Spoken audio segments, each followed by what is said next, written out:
कक्षा 11 विषय भौतिक भूगोल के मूल सिद्धांत, दिनांक 10/7/2021। भूगोल की जो मुख्य शाखा, इसके बारे में अध्ययन करना है। और इसके पहले हमने आपको भूगोल के अर्थ और परिभाषा के बारे में आप लोगों को बताया। जो भूगोल जो शब्द है, इसका सर्वप्रथम जो प्रयोग जो किसने किया था? इरेटास्थनीज ने किया था। सर्वप्रथम इसका प्रयोग किसने किया था? इरेटास्थनीज ने किया था। और कब किया था? 276-194 ईसा पूर्व किया था। ये भूगोल जो शब्द होता है, दो शब्दों से मिलकर के बना है। एक है जियो, दूसरा ग्राफो। तो जियो का अर्थ हमने आपको बताया था पृथ्वी, और ग्राफो का अर्थ हमने आपको बताया था वर्णन करना। तो दोनों जो शब्द हैं, दोनों शब्द को मिलाते हैं तो उसका अर्थ निकलता है पृथ्वी का वर्णन करना। तो इसके बारे में हमने पूर्व के अंदर आपको बताया। आज इसकी जो प्रमुख जो शाखा है, इसके बारे में बताया। तो अध्ययन की दृष्टि से हम देखें कि इसकी जो शाखाएं हैं, इसके जो उपागम बताए गए हैं, एक तो विषय वस्तु क्रमबद्ध उपागम, दूसरा है प्रादेशिक विषय वस्तु उपागम। अब विषय वस्तु उपागम क्या होता है? ये सामान्य रूप से भूगोल होता है। और इसका जो विकास किसने किया था? अलेक्जेंडर वॉन हम्बोल्ट महोदय ने किया था। ये जर्मन विद्वान थे।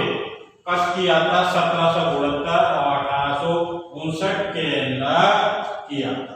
अब जो विषय वस्तु जो उपागम है, ये विषय वस्तु क्रमबद्ध उपागम होता क्या है, आज हम उसके बारे में समझेंगे।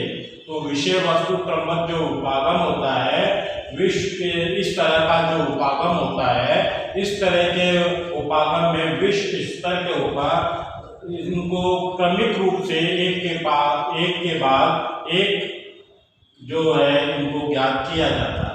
जबकि प्रादेशिक उपागम के अंदर ये विस्तृत क्षेत्रों को अंदर इनको बांटा जाता और विभिन्न जो प्रदेश और तथ्यों का क्रमिक रूप से विवेचन किया जाता। तो इस तरह से हमने देखा विषय वस्तु क्रमबद्ध उपागम और प्रादेशिक उपागम के बारे में। एक बार फिर पुनः सुन ले, विषय वस्तु उपागम क्या है? तो विषय वस्तु जो उपागम है होता है, इस तरह के उपागम में विश्व स्तर का क्रमिक रूप से एक के पश्चात एक करके इनको ज्ञात किया जाता है। जबकि प्रादेशिक जो उपागम है, इसमें विस्तृत क्षेत्रों को विभिन्न प्रदेशों में बांटा जाता है और विभिन्न तथ्यों का क्रमिक विवेचन किया जाता है।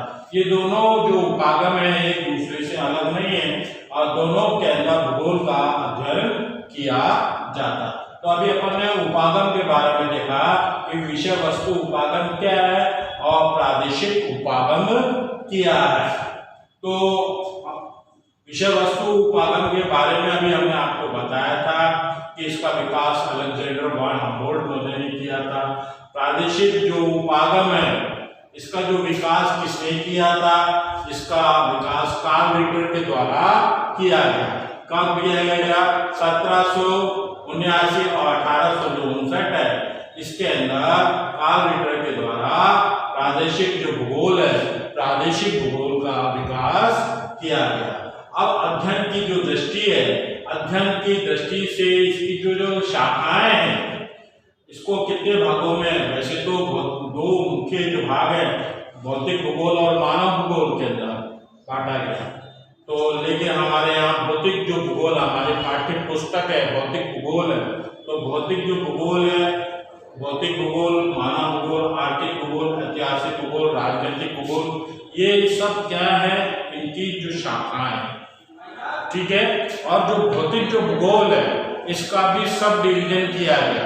तो भौतिक जो भूगोल है, इसको कितने भागों में विभाजित किया गया है? तो भू आकृति विज्ञान के अंदर विभाजित किया गया है, जलवायु विज्ञान में, जल विज्ञान के अंदर, और मृदा जो भूगोल है, मृदा भूगोल के अंदर इसका विभाजन किया गया। ठीक है। भू आकृति विज्ञान ये किस तरह का विज्ञान, इसके अंदर विभिन्न जो भूमि होती है, इनका धरातल होता है, इनका रूप होता है, स्वरूप होता है ना, इन सब का अध्ययन इसके अंतर्गत किया जाता है।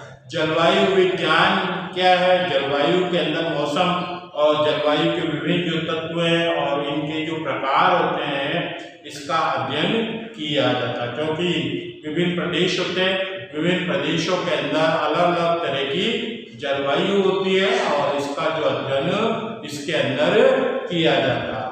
जल विज्ञान के अंदर किसका अध्ययन किया जाता है? तो जल विज्ञान के अंदर हम देखें कई तरह के समुद्र है, नदी है, झील है, कई तरह के उनके अंदर पाए जाने वाले जीव जंतु होते हैं, इन सब का अध्ययन इसके अंदर किया जाता है। ठीक है, फिर आता है एक और भूगोल आता है मृदा भूगोल। तो मृदा भूगोल क्या है? इसके अंदर हम अध्ययन करते हैं विभिन्न जो मिट्टी की जो प्रकार है और मिट्टी के जो विभिन्न प्रकार हैं और उसकी उत्पादकता का स्तर, वितरण और वो उपयोग, इसका उपयोग किस तरह से किया जाता है, किस तरह की मिट्टी में किया जाता है, किस तरह का फसल का उत्पादन किया जाता है, तो इसका जो अध्ययन किया जाता है मृदा भूगोल के अंदर किया जाता है।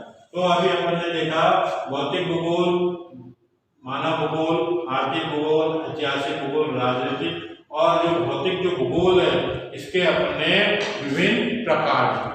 आर्थिक जो भूगोल है, आर्थिक भूगोल के अंदर हम किसका अध्ययन करते हैं?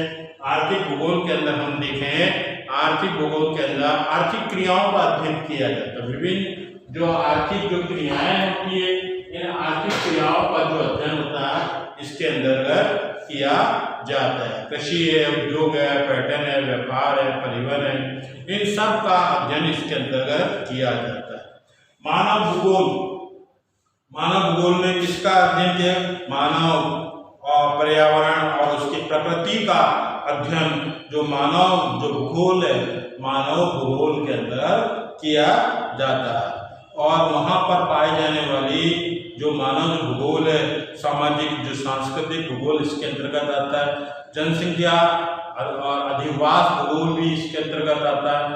तो वहाँ पर कितनी जनसंख्या है, कुल जनसंख्या कितनी, उस क्षेत्र में पाई जाने वाली जो अधिकांश जो जनसंख्या वो कैसी है, ग्रामीण है, नगरीय है, उनका साक्षरता का प्रतिशत कितना है, उनका घनत्व कितना है, उनका वितरण कितना है, और उनका लिंग जो अनुपात है कितना है, और उनका प्रवास कहाँ से कहाँ होता है, उनकी व्यावसायिक संरचना कैसी है, इन सारी बातों का जो अध्ययन होता है अधिवास भूगोल के अंतर्गत किया जाता है, जो कि मानव जो भूगोल है इसकी एक प्रमुख शाखा। ऐतिहासिक भूगोल के अंदर किसका अध्ययन किया जाता है? ऐतिहासिक भूगोल के अंदर हम देखें ऐतिहासिक पूर्व की जो ऐतिहासिक जो घटनाएं घटित हुई है इसका अध्ययन ऐतिहासिक भूगोल के अंदर किया जाता है। ठीक है, फिर आता है एक और भूगोल आता है राजनीतिक भूगोल। राजनीतिक भूगोल क्या है? इसके अंदर राज्य की और विभिन्न जो क्षेत्र हैं, विभिन्न जो देश हैं, इन विभिन्न क्षेत्रों के विभिन्न देशों की जो सीमाएं हैं, पड़ोसी राष्ट्र है, इन सब का अध्ययन इसके अंतर्गत किया जाता है। इनके राजनीतिक जो व्यवहार है उसको भी समझाने का इसके अंदर, इस भूगोल के अंदर, राजनीतिक भूगोल के अंदर प्रयास किया जाए। तो अभी अपन ने देखा कि जो भौतिक जो भूगोल है इसके विभिन्न रूप देखे, एक और फिर भौतिक भूगोल, मानव भूगोल, और एक और भूगोल आता है जीव भूगोल। तो जीव भूगोल के अंदर किसका अध्ययन किया जाता है? जीव जो भूगोल है, जीव भूगोल के अंदर विभिन्न तरह के पशु हैं, जीव है, जंतु हैं, इन सब का अध्ययन इसके अंतर्गत किया जाता है। इनका वर्गीकरण किया जाता है। कुछ जो जीव होते हैं स्थल में रहते हैं, कुछ जो जीव होते हैं जल में रहते हैं, कुछ जो जीव होते हैं वायुमंडल के अंदर रहते हैं। इनके विशेषताओं का जो अध्ययन है, जो जीव जो भूगोल है इसके अंतर्गत किया जाता है। एक और भूगोल है वनस्पति भूगोल। वनस्पति भूगोल में किसका अध्ययन करते हैं हम? वनस्पति भूगोल के अंदर विभिन्न जो क्षेत्र के अंदर पाए जाने वाली विभिन्न जो वनस्पतियां हैं, ठीक है, उन वनस्पतियों का अध्ययन इसके अंतर्गत किया जाता है। एक पारिस्थितिक विज्ञान, इकोलॉजिकल, इसमें विभिन्न प्रजातियों, जीव से संबंधित विभिन्न जो प्रजातियां हैं उनका निवास की स्थिति, उनकी सिचुएशन, उनका वैज्ञानिक जो अध्ययन है वो इस तरह के विज्ञान के अंतर्गत किया जाता है। पर्यावरण के अंदर किसका अध्ययन किया जाता है? पर्यावरण के विज्ञान के अंदर हम देखें, यहाँ पर्यावरण भूगोल के अंदर हम देखें पर्यावरण संबंधी जितनी भी विभिन्न जो समस्याएं हैं और वहाँ पॉल्यूशन कितना, प्रदूषण कितना, उनका संरक्षण का मतलब होता है उनका बचाव कैसे किया जाता है, ठीक है, आदि इन सब का अध्ययन जो पर्यावरण जो भूगोल है इसके अंतर्गत किया जाता है। और एक और जो शाखा है आपके प्रादेशिक उपागम पर आधारित भूगोल की जो शाखा है, वृहद है, मध्यम है, लघु स्तरीय जो उपागम है, प्रादेशिक जो उपागम है, इसकी विभिन्न जो शाखाएं हैं ये बताई गई है। एक वृहद का मतलब होता है बड़ा, मध्यम उससे छोटा और लघु और भी छोटा, इनका क्षेत्रीय अध्ययन इसके अंतर्गत किया जाता है। इसके अलावा हम देखें ग्रामीण नियोजन और शहरी नियोजन से संबंधित अध्ययन भी इसके अंतर्गत किया जाता है। प्रादेशिक विकास और इसके अलावा प्रादेशिक जो विवेचना विश्लेषण होती है और विभिन्न इनका भी अध्ययन इसके अंतर्गत किया जाता है। तो आज हमने देखा भूगोल से संबंधित जितनी भी जो शाखाएं हैं उसका अध्ययन किस प्रकार किया जाता है। अब कल हम अध्ययन करेंगे भौतिक जो भूगोल है इसका क्या महत्व है, इसके बारे में कल हम अध्ययन करेंगे। आज का हमारा गृह कार्य प्रश्न है जो विषय वस्तु जो उपागम है इसका विकास किसने किया था, तो आपके सामने लिखा है अलेक्जेंडर वॉन हम्बोल्ट ने। कब किया था, तो 1769 और 1859 के अंदर किया। इसी तरह से हम देखें प्रादेशिक जो भूगोल का विकास किस सन में हुआ, किसके द्वारा हुआ, तो हमको मालूम होना चाहिए किसके द्वारा हुआ, कार्ल रिटर बताया है, तो आपको लिखना है कार्ल रिटर के द्वारा।